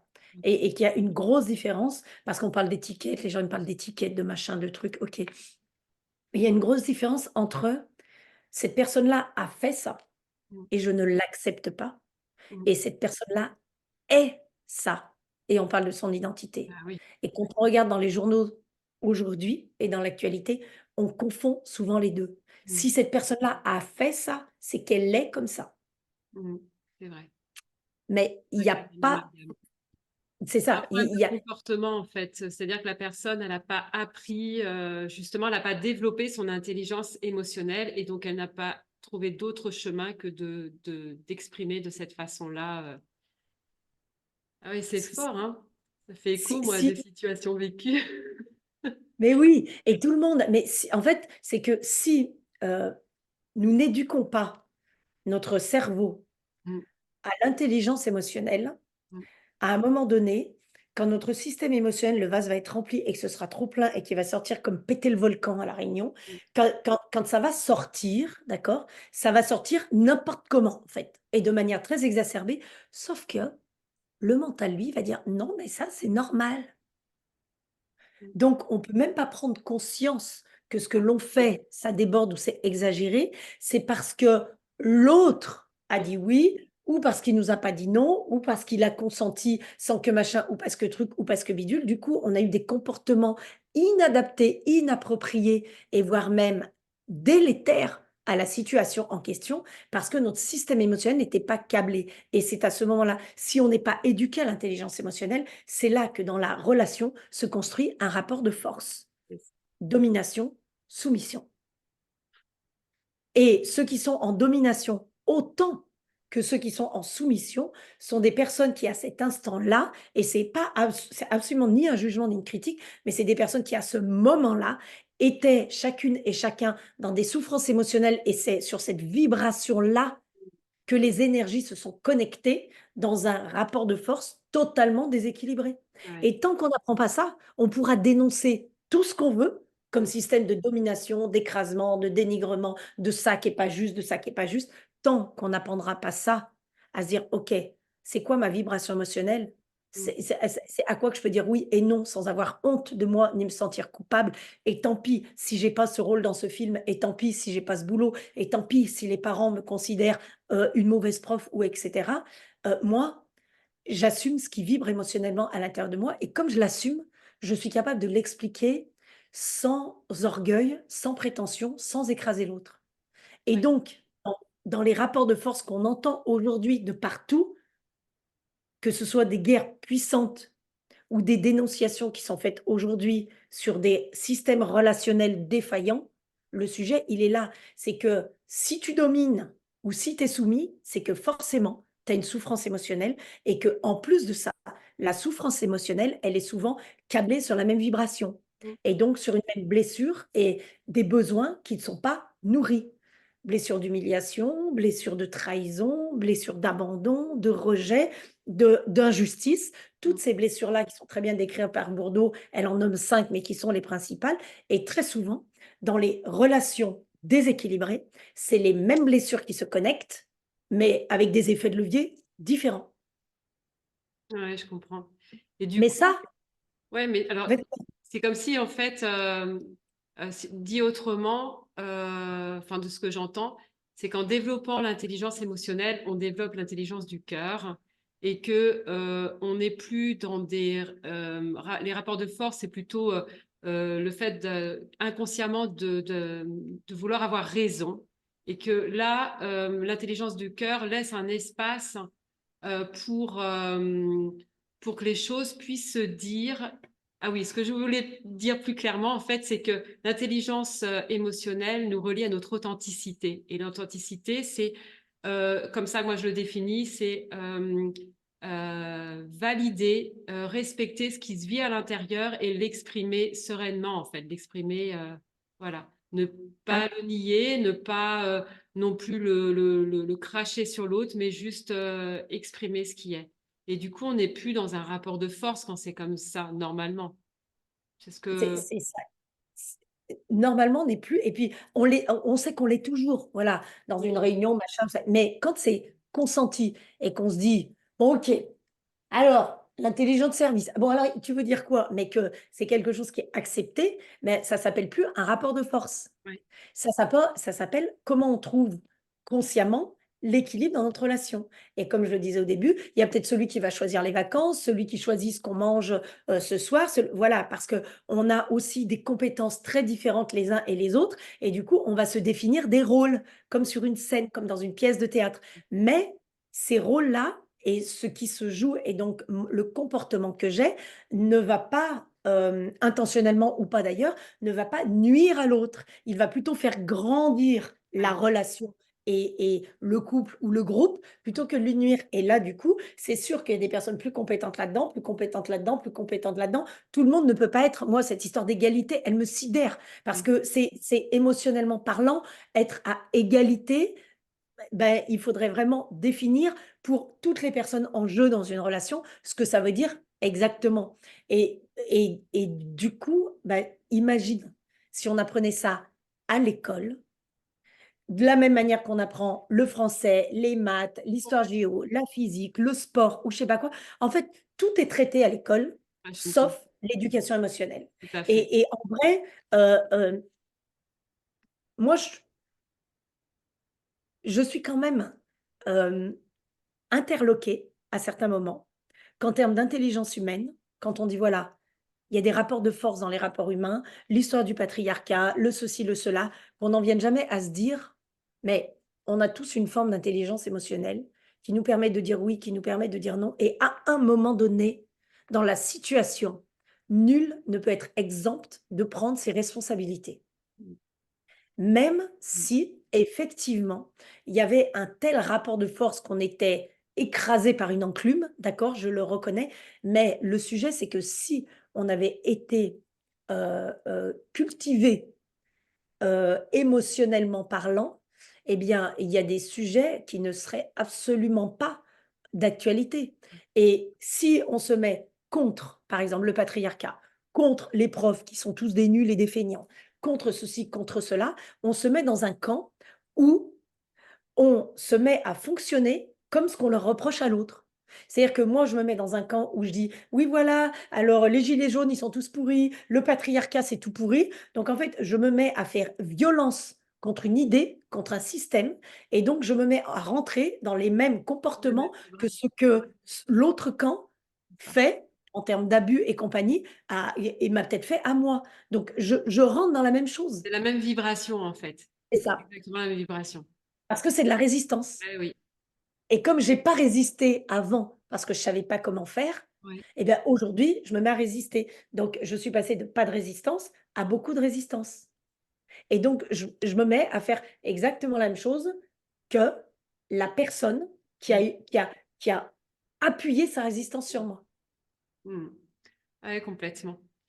Alors, j'avais une autre question, en fait, vraiment qui me tient à cœur. C'est, j'aimerais bien que tu parles de justement cette intelligence émotionnelle et de l'hypersensibilité. Parce que juste, si je me réfère à mon vécu qui est juste moi j'ai découvert très longtemps, enfin très tard que j'étais hypersensible, donc j'avais bien verrouillé tout ça. Et quelque part, j'ai dû apprendre à développer mon intelligence émotionnelle. C'était pas quelque chose d'inné en fait. Donc, est-ce que tu peux, est-ce qu'il y a, il y a quelque chose à transmettre, à savoir concernant les personnes un peu, voilà, heu, voilà, hypersensible et puis, et cette, difficulté peut-être pour beaucoup, hein, à gérer justement, à être au clair avec enfin, à savoir vivre, à savoir développer cette intelligence émotionnelle. Je sais pas si je suis bien claire, mais Bon, comme je dis aux gens qui sont avec moi, je dis: «Du moment que tu t'es compris, c'est bon voilà. et puis les autres, ils se débrouilleront pour comprendre ce que tu as raconté». Mais je pense que tu étais très claire. Hem alors le sujet de l'hypersensibilité évidemment alors je dis jamais le mot hypersensible parce que mais au moins tout le monde sait ce que ça veut dire, donc il est Mmh, très bien, d'accord? mmh, Et je l'utilise assez peu en intelligence émotionnelle parce que hypersensibilité, ça voudrait dire qu'il y a quelque part quelqu'un qui a dit: «Il y a une norme dans la sensibilité», voilà. Alors soit tu es au-dessus de la norme et tu es hyper, soit tu mmh, es en dessous de la norme et tu es hypo. Mais jusqu'à maintenant, tu vois, c'est pas comme la thyroïde, il y a pas de norme de ouais, sensibilité, donc c'est vrai qu'on fait croire aux gens parce qu'ils ont une sensibilité à fleur de peau, une sensibilité exacerbée, qui ressentent les choses et que sensoriellement parlant, c'est-à-dire dans leurs, compétences sensorielles, l'auditif, le kinesthésique, le visuel, l'olfactif, le gustatif, tout ce qui fait bouger les sens et qu'on voit beaucoup d'ailleurs en programmation neurolinguistique ou en communication non verbale ou en danse.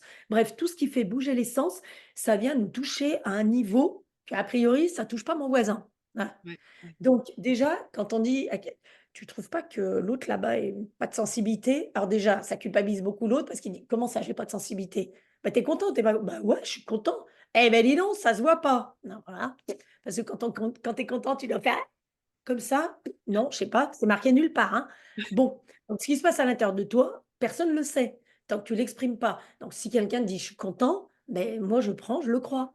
Oui, Mmh, il l'exprime pas comme moi, mais voilà et du coup, l'hypersensibilité, ce serait un comportement exacerbé, exubérant, débordant, mmh, qui potentiellement étouffe les autres mmh, parce que ça là, il y a plein de d'émotions qui s'en vont partout là, de trucs, on ne sait pas quoi en faire. Alors déjà, les personnes qui sont comme ça, il y a à peu près un quart. À mon avis, maintenant, il y en a vraiment plus, mais avant le covid 2018, il y avait une étude qui disait qu'il y a à peu près 25 de la population qui, en France, qui, fait preuve de cette sensibilité exacerbée, là, d'hypersensibilité et dans ce pourcentage-là, il y en a à peu près 5 à 10 c'est parce qu'ils ont un cerveau qui va vite. On appelle ça des cerveaux fulgurants. On appelle ça des zèbres, des cerveaux atypiques, des phylocognitifs, des hauts potentiels, enfin tous ces mots-là. Bref, qui sont pas plus hauts que le reste d'ailleurs. Mais ce qu'il faut savoir, c'est que ce sont des cerveaux qui vont vite. Donc à l'intérieur du cerveau, les synapses, qui sont des chemins qui vont d'un neurone à un autre, mmh, au lieu d'être des petits câbles comme ça, c'est des gros câbles énormes. Qui dit gros câble dit grosse puissance, donc 10G au lieu de 3G, et dit rapidité des informations et quantité d'informations. Ça fonctionne pas mieux, ça fonctionne en fulgurance. C'est pour ça que ces cerveaux-là, ils captent toutes les infos qui arrivent là. C'est pas juste qu'ils les captent, c'est que le cerveau, il les traite toutes. ouais. Ça ding ding ding ding, ça fait comme ça dans le cerveau. Donc ça fait toute la forêt, tu vois? C'est comme quand tu prends l'hélicoptère à La Réunion, tu vois tout. Tu vois la forêt de Bébour, tu vois le volcan, tu vois tout en très peu de temps et le Ouais. cerveau, il fait ça et du coup, ton système émotionnel, il va aussi vite que toutes ces informations. Donc il fait des yo-yo. Ça va bien, ça va pas bien, ça va bien, ça va pas bien et les gens ils disent: «Putain et tu trouves pas que tu es bipolaire toi un peu, non? Tu as un truc, c'est voilà et alors bah, ça évidemment ça nous rajoute la bipolarité est une pathologie médicale, c'est absolument pas une histoire de système émotionnel, mais du coup, cette sensibilité exacerbée, elle crée chez les personnes qui ont encore pas bien trouvé leur place, souvent, ou qui sont en mal d'estime, de confiance, c'est ce qu'ils croient, hein, parce qu'en Mmh. fait, ils sont en mal d'affirmation d'eux-mêmes. Parce que la Ouais. confiance et l'estime, ils en ont. C'est Mmh. la raison pour laquelle ils trouvent que c'est injuste, la réaction des autres. Ah oui. Ils trouvent que c'est injuste parce qu'en fait, ils savent qu'ils valent le coup, ils savent qu'ils ont leur place ici, puis les autres leur donnent pas leur place. Mmh. Donc on est plutôt en mal d'affirmation de soi et on n'arrive pas à montrer aux gens notre leadership et qui on est vraiment. C'est ça qui nous énerve Mmh. et du coup, ça déborde et du coup, les gens en face le supportent pas. Parce que lui, il va très, très vite et ça fait ce genre de truc. Normalement, les fluctuations émotionnelles, ça fait ça. Voilà. heureusement, on fluctue émotionnellement parce que l'encéphalogramme plat émotionnellement parlant, ça n'existe pas, sauf dans la perversion narcissique et quand on est mort. Voilà, c'est les deux cas où il y a un encéphalogramme plat émotionnellement parlant.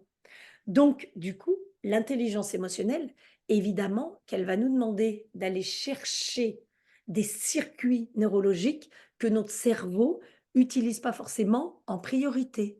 Par exemple, l'accès à notre cortex gauche, c'est-à-dire à cette partie du cerveau, le mental de l'hémisphère gauche, qui nous permet de prendre du recul, qui nous permet d'analyser les situations, qui nous permet de les observer avec une autre perception, etc. Et qui donc dit à notre cerveau limbique de l'hémisphère droit, attends, avant de voir ce qu'on fait de cette histoire-là, et tu manqueras pas de sensibilité, on va écouter ce que dit ta sensibilité, on va écouter ce que dit ton intuition. Donc là, on va monter dans le mental du côté droit et on va le basculer dans le mental du côté gauche pour dire, OK, il s'est passé ça, ça t'a énervé, ça t'a rendu triste. Qu'est-ce que c'est venu toucher en toi? Et donc, quels besoins Mmh. sont nourris? Besoin de partage, besoin de connexion, besoin d'intimité, besoin de calme, besoin d'argent, besoin de tout un tas de choses très différents chez chacun d'entre nous. Ou bien, si ça m'a mis en frustration émotionnelle, quels besoins ne sont pas nourris? Ce qui se passe dans l'hypersensibilité et d'ailleurs dans tous les autres phénomènes émotionnels, c'est que notre cerveau, il adore ce qu'il connaît. Du coup, une fois qu'il a pris une habitude, par exemple de toujours se mettre en colère ou par exemple d'être toujours frustré: «Ah putain, une réunion, ah ça va m'énerver, elle a encore avec Jean-Marc et Mélanie qui comprennent rien», et ben notre cerveau, il reprend toujours les mêmes programmations et il passe donc ses habitudes à vivre dans le même système émotionnel et donc à utiliser toujours les parties du cerveau les plus accessibles. Et plus notre cerveau va vite et plus il va aller rapidement à nos programmes automatisés. Et c'est ça, au bout d'un moment, qui va soit nous réjouir et nous permettre de réussir ce qu'on a envie de faire, soit nous détruire. Ce qui se passe, c'est que ton cerveau, lui, il adore les programmes. Alors, si ta sensibilité un peu exacerbée lui donne l'habitude de fonctionner d'une certaine manière, il va toujours fonctionner de cette manière-là, même le jour où tu te dis: «Ah, c'est pas OK pour moi», parce qu'il ne saura absolument pas comment fonctionner différemment. Ça, c'est la première chose et deuxièmement, il ne saura pas ce que ça va lui rapporter de fonctionner différemment. Mmh. Donc le cerveau, il préfère rester dans quelque chose, bon, qui est confort moyen, voire pas très confortable, que d'aller dans une zone d'inconnu parce que émotionnellement parlant, c'est encore plus compliqué, tu vois? Si j'ai besoin, d'amour, si j'ai besoin de considération, si j'ai besoin d'attention et que j'ai peur de ne plus être aimée, ma sensibilité exacerbée, elle va faire en sorte que, si jamais, bah, je dis trop les choses, j'ai la possibilité qu'il y ait une rupture, une séparation et que les gens ne m'aiment plus. Du Mmh. coup, je sais qu'il y a quelque chose qui est pas confortable pour moi, mais je reste dedans et ma sensibilité m'empêche d'aller ailleurs pour toutes les raisons que je viens d'évoquer et notamment l'histoire des besoins. D'accord. Du coup, ça demande énormément de, comment dirais-je, de mise en conscience sur nos comportements et de rééduquer. En fait, c'est une rééducation pour pouvoir, neuronale presque, neuro-émotionnelle, pour pouvoir agir, changer de comportement, en tout cas, ne plus avoir ce mécanisme qui se met en route spontanément. Donc C'est ça peut c'est prendre du temps. Ouais. OK. C'est exactement ça et ça va prendre du temps Ouais. parce qu'en fait, on se rend compte, moi je sais que quand enfin je bosse beaucoup dans les entreprises, mais pas que, mais ton système, il comprend des choses de la vie. C'est comme quand tu apprends à parler le français, OK, mais que le jour où tu vas dans un autre pays et qu'il faut que tu apprennes une autre langue qu'on t'a jamais apprise ou peut-être, à l'école, mais que tu as appris comme ça, il faut un temps, le temps de t'y mettre, le temps de comprendre ce qui se passe et tout ça et moi je dis toujours il y a 3 étapes. C'est-à-dire que enfin, il y a 2 étapes qui te mène au pouvoir de la transformation et donc à obtenir les résultats que tu veux. C'est un, le discernement, prise de conscience, comme on veut, mais discerner ce Mm. qui se passe aujourd'hui et discerner ce que je veux demain. Parce que Mm. si lui, il sait pas ce qu'il a à gagner, Mm. lui, le cerveau, il va comprendre que ce qu'il a à perdre, hein. Parce que lui, il va pas très loin, il fonctionne en négatif, c'est un biais cognitif très connu en psychologie. Le biais cognitif de négativité est là depuis tout le temps, et comme le cerveau, il est compulsif, et ben, une fois qu'il a trouvé un truc, il mouline dedans et il adore. Donc, la première étape, c'est de discerner ce qui me convient, ce qui me convient pas. Là où je me sens bien, là où je me sens pas bien, et surtout, tiens, là où je me sens pas bien, qu'est-ce que j'aurais à gagner à transformer ça? Et Oui. là où je me sens bien, qu'est-ce que j'aurais à gagner à optimiser? La deuxième étape, c'est que ce discernement va me permettre de comprendre comment je fonctionne, de comprendre quels sont mes besoins, de comprendre ce qui est bon pour moi, de comprendre ce qui est important et de comprendre dans quel style émotionnel, comme un style de vêtement, comme un métier qu'on choisit, dans quel truc émotionnel j'aime bien être. Qu'est-ce qui me permet d'être le plus fier de moi, de mieux réussir, de me sentir bien dans ma vie. Donc ça, c'est le comprendre. Et enfin, la troisième étape, ça va être l'agir, l'action, la transformation. Et ce pouvoir-là, il ne peut pas préexister s'il n'y a pas les deux autres. C'est pour ça que des fois, en coaching, ouais, la motivation, allez, l'audace, l'audace, on y va, on y va. Ouais, ouais. L'audace, c'est faire quelque chose que tu n'as jamais fait dans ta vie, mais si émotionnellement parlant, ça te met mal, ça va marcher une fois, parce que peut-être du coup, ça va te permettre de dépasser un truc que tu avais super peur. Peut-être ça va marcher deux fois, mais si ça te met vraiment très mal, 3 fois, 4 fois, 5 fois, un jour, tu vas pas te sentir bien, tu vas dire: «Non, là, je suis vraiment trop imposteur, là, je suis pas légitime» et du coup, tu vas freiner des cas de fer. Donc toutes ces étapes-là sont importantes pour lui, parce qu'il en a Ou, besoin. c'est se relier à ses valeurs, en fait. Qu'est-ce qui te fait vibrer? Qu'est-ce qui t'anime, en fait? C'est Et tu ça. vois, ce que j'aime dans ton parcours de vie, quelque part, ou professionnel, c'est que, bah, les deux, c'est qu'en fait, on sent que depuis toute petite, hein, tu es portée par le désir des relations, par les gens, par le monde, et puis que tout le monde soit content. Bah, je dis à ma façon, hein, voilà. Et puis, en fait, tu arrives dans l'éducation nationale, et puis là, tu réalises que ça fonctionne pas aussi facilement que ça. Donc, tu es face à un problème, en fait, que beaucoup d'enseignants, par ailleurs, rencontrent. Et tu Mmh. vas chercher des solutions. Tu vas essayer de comprendre comment ça fonctionne, et tu te formes par rapport à cela. Et aujourd'hui, dans ce que tu proposes, eh bien, on retrouve en tout cas ta valeur transmission, parce que, mine de rien, l'enseignante qui s'est peut-être pas épanouie pleinement en maternelle, aujourd'hui, on voit, enfin moi, je vois clairement que ce que tu transmets, bah, c'est un enseignement qui n'existe pas malheureusement, mais qui demande à se déployer. Et puis toujours porté par cette même valeur en fait du mieux-être, de l'épanouissement humain, des relations de paix quelque part, parce que c'est d'harmonie dans les relations. Et je trouve ça magnifique. Je trouve ça magnifique en fait d'avoir voilà de se rendre compte qu'on a tout en nous, on a les ressources, et puis à un moment ben voilà si tu étais resté dans l'éducation nationale, peut-être que euh, tu aurais pas trouvé tu aurais pas pu t'épanouir en tout cas dans cette dans la dans l'incarnation de tes valeurs en fait, de ce qui t'anime. Mmh mh. Mais ouais, ouais, carrément et en fait, c'est ça quand j'ai commencé à travailler sur moi et que je me suis rendu compte de ça. Moi, j'ai toujours aimé tous mes métiers et à partir du moment où il y a des choses que je comprenais plus ou et là, dans l'éducation nationale, je me suis sentie démunie, en fait Mm. et c'est la raison pour laquelle je suis allée vers ça, vers ce truc émotionnel parce que moi aussi, j'ai fini par être quelqu'un, en fait, je sortais ma colère sur Mm. les autres. Ma colère contre moi-même de pas arriver à faire ce que j'avais envie de faire, mais sauf que je savais pas exactement ce que je voulais faire, hein, avec les enfants ou tout ça, mais juste les faire réussir, leur faire aimer, le fait d'apprendre, de grandir, de sentir qu'on fait mieux et je me battais sur ces trucs d'évaluation, de machin, de bidule. On m'a empêché dans l'éducation nationale de faire un mémoire parce que du coup, j'ai passé plein de concours, je suis devenue directrice de la formation à l'Académie du Rhône et tout. Enfin, on m'a empêché. Je vais pas le dire exactement comme ça. On m'a vivement conseillé de ne pas en parler dans un mémoire, par exemple, de la gestion mentale d'Antoine de la Garandrie, 1920-1930. C'est pour moi, c'était une révélation.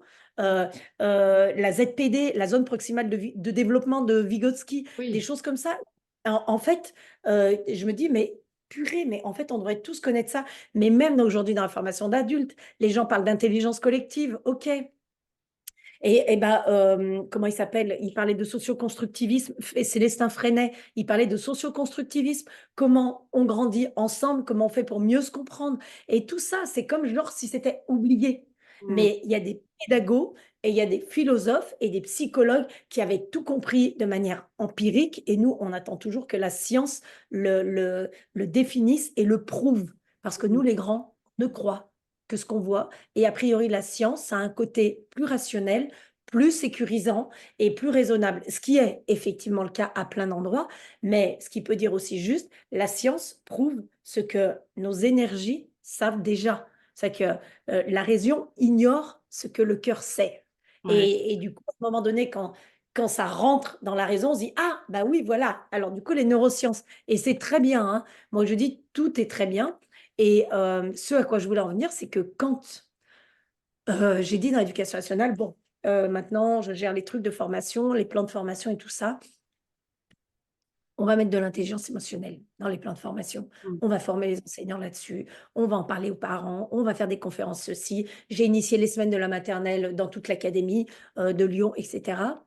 Le recteur de l'académie a dit la rectrice de l'académie a dit: «Génial» et l'inspecteur d'académie a dit: «Super» et puis un peu plus haut, ils ont dit: «No way, on va sûrement pas parler d'émotion». Mmh.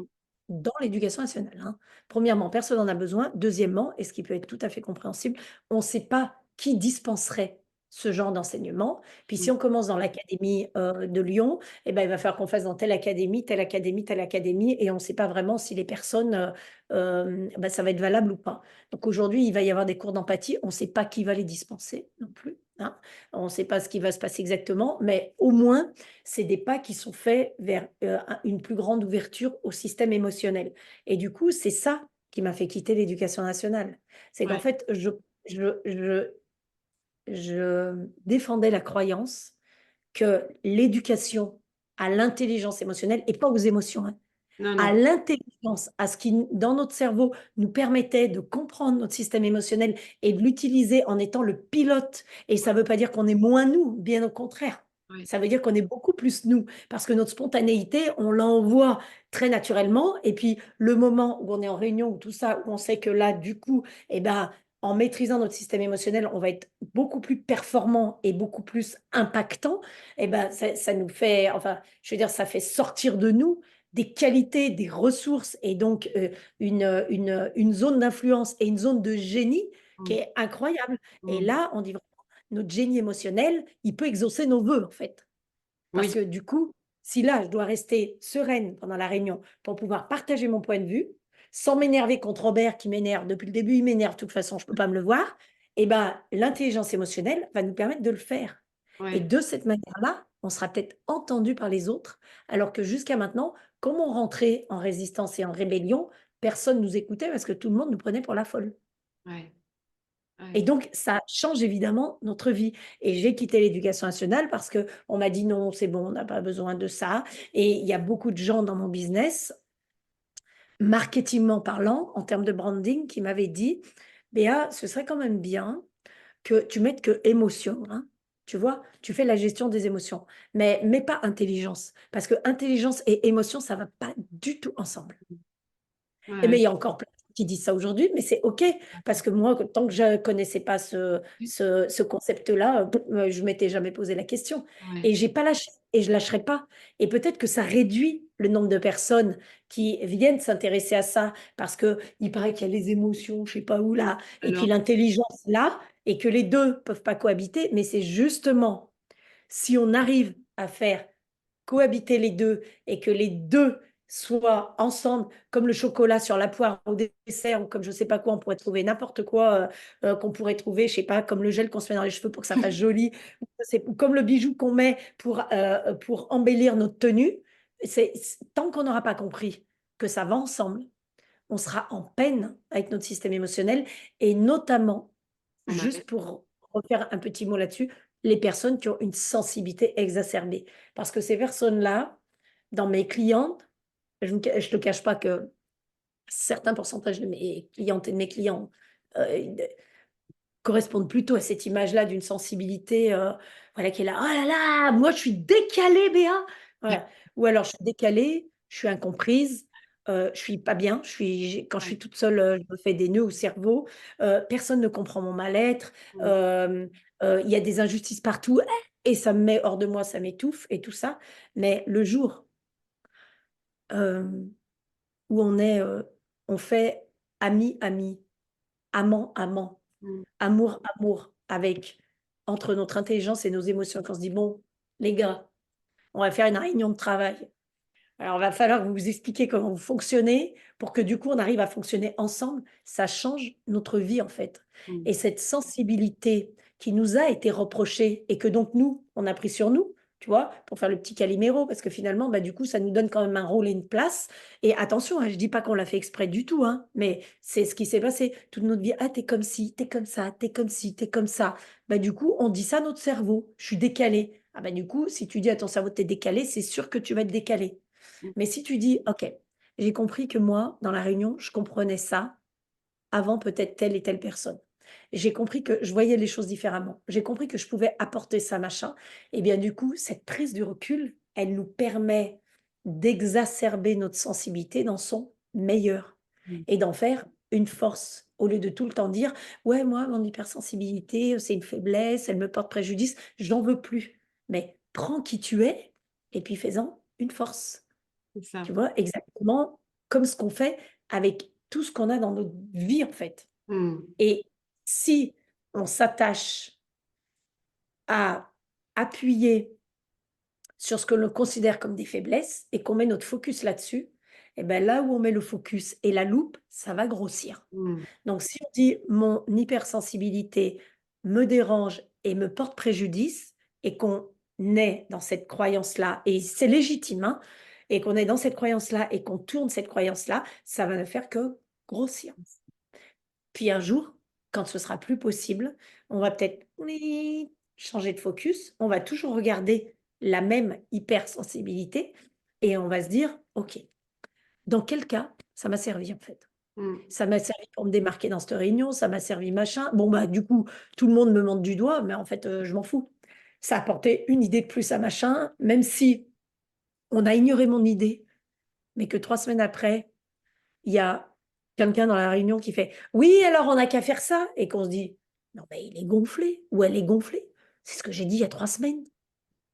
Donc je disais: «Ah bah oui, c'est l'idée que j'avais dit il y a 3 semaines». «Ah c'est bon avec tes idées que tu as dit il y a 3 semaines. Bon, il y a 3 semaines, c'était pas le moment», et de nous, on se sent attaqués, mais Ouais. du coup là, on se dit: «Attends, je vais garder mon idée parce que je comprends et je mesure mieux quand est-ce que ce sera le moment de la donner», Ah, ça, c'est et intéressant. comme Mmh. personne leur a donné, parce qu'en fait, leur cerveau ne fait que répéter quelque chose qu'ils ont entendu, mais ils s'en rendent même pas compte. Mais quand je donne un truc qu'on dit: «Ah allez, arrête», mais c'est pas ça.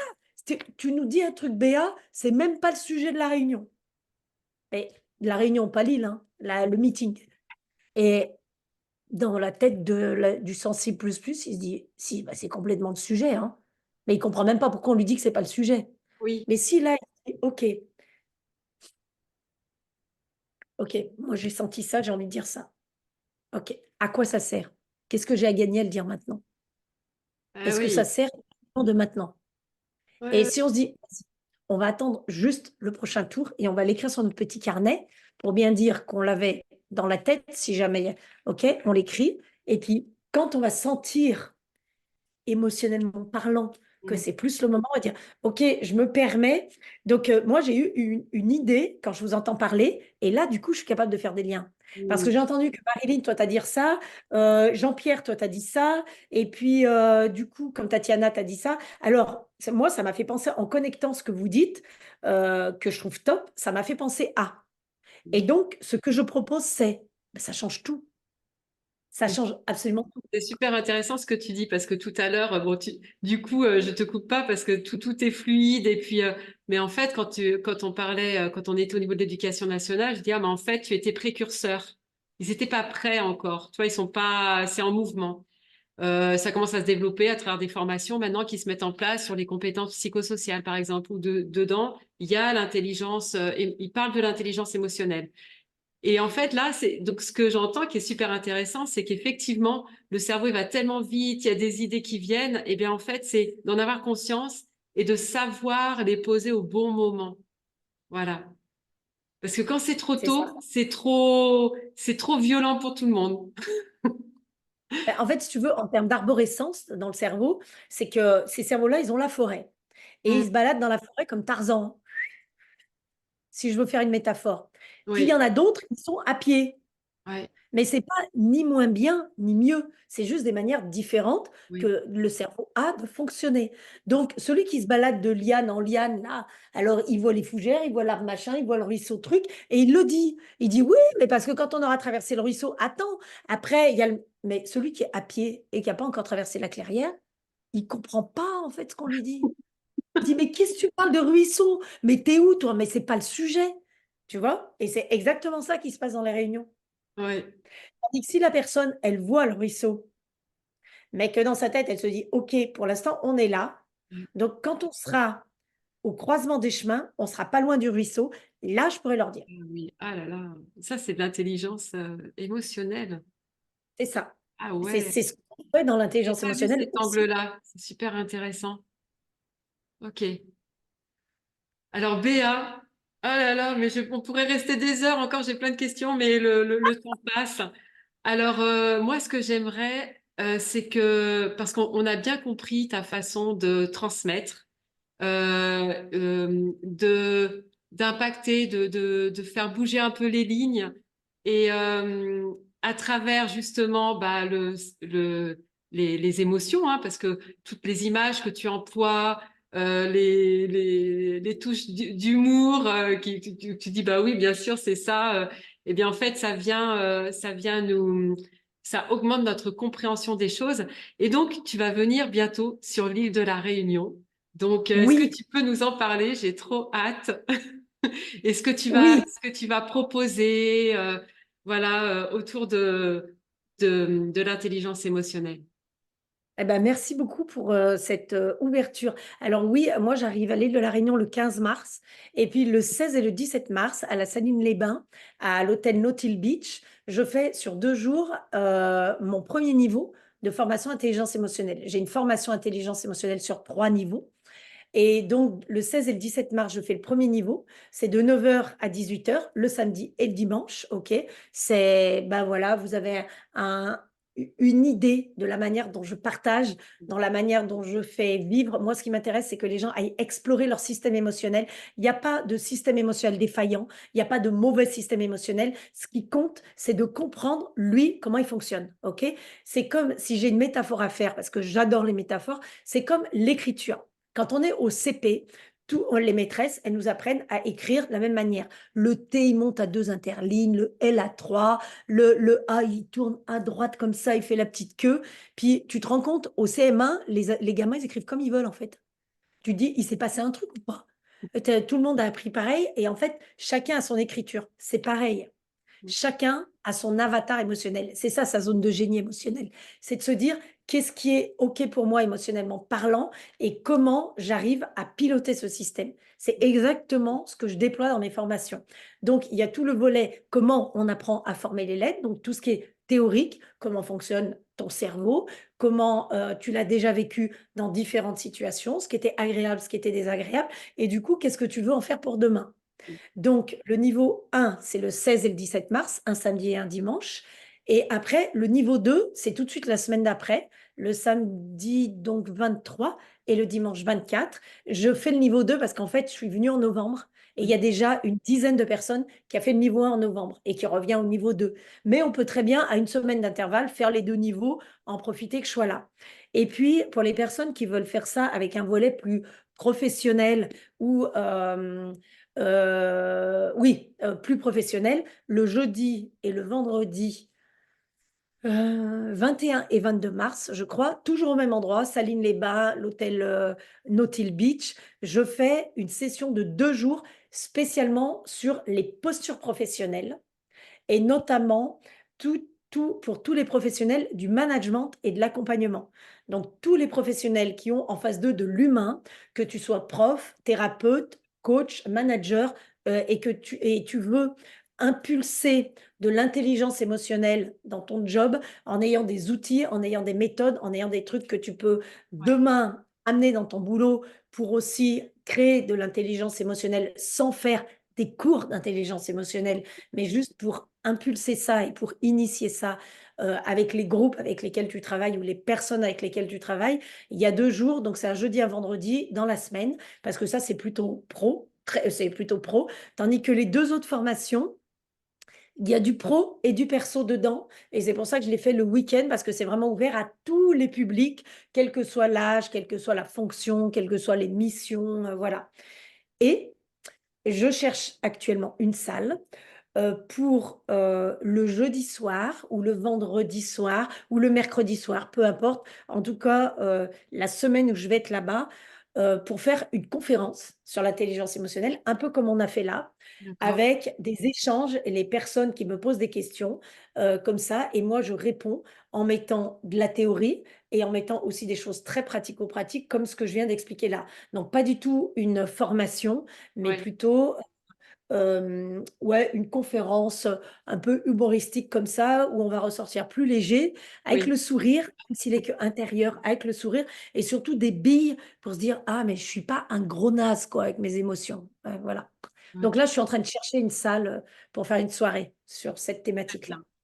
Ben, en tout Voilà. cas, j'ai trop hâte. Comment on fait pour te contacter ou pour s'inscrire pour ceux ou celles qui seraient intéressés à une ou plusieurs Alors, de tes formations? pour s'inscrire, il y a tous les événements sont sur ma page Facebook Be Enjoy Attitude, et sinon vous me trouvez au nom qui est écrit, là, Béatrice Fornari, et je suis présente sur tous les réseaux. Donc sur LinkedIn, on peut aussi avoir accès à l'événement, à la réunion, sur Instagram. Donc si jamais vous êtes perdu dans les méandres de où est-ce qu'on trouve, cette histoire de formation, écrivez-moi en direct, et en plus de ça, j'ai un programme très détaillé de ce qu'on fait dans les journées. Donc comme ça, mon programme, je ne le mets pas sur les réseaux. Donc je l'envoie qu'en privé aux gens qui sont intéressés. Donc comme ça aussi, vous pourrez avoir le programme, ce qui vous engage à rien, mais ça vous permet de savoir plus précisément ce qu'on va faire pendant toutes ces journées-là. Super. Ben, je Voilà, mettrai les liens de toute façon en super. commentaire pour que les personnes puissent te contacter. Eh bien, Béa, ça a été vraiment un moment de pur plaisir. J'aimerais qu'il y en ait tant d'autres comme ça. On pourrait rester des heures. En plus, il y a une chose dont je suis sûre à chaque fois, c'est que je repars avec le smile. Smile happy. J'ai développé ce concept-là. Il y en a, ils sont sex appeal. Et puis moi, je dis, tu vois, s'il y avait plus de gens qui avaient le smile appeal, ça contaminerait le monde et ça ferait du bien, quoi. Ça ferait vraiment. Enfin, en tout cas, c'est ma croyance. Un grand merci, Béa. Merci infiniment. Merci à toi de m'avoir invitée, Tatiana. Bravo pour ce moment qu'on a partagé ensemble. C'était vraiment chouette. Et puis encore, encore, encore, c'est toujours mes 3 mots. Merci, bravo, encore, j'adore. Et merci à toutes les personnes qui écouteront cette interview, qui la partageront, et puis que je rencontrerai peut-être à la réunion prochainement, dans un mois, dans un petit mois. C'est tout bientôt. Merci. Merci. Au revoir. Salut.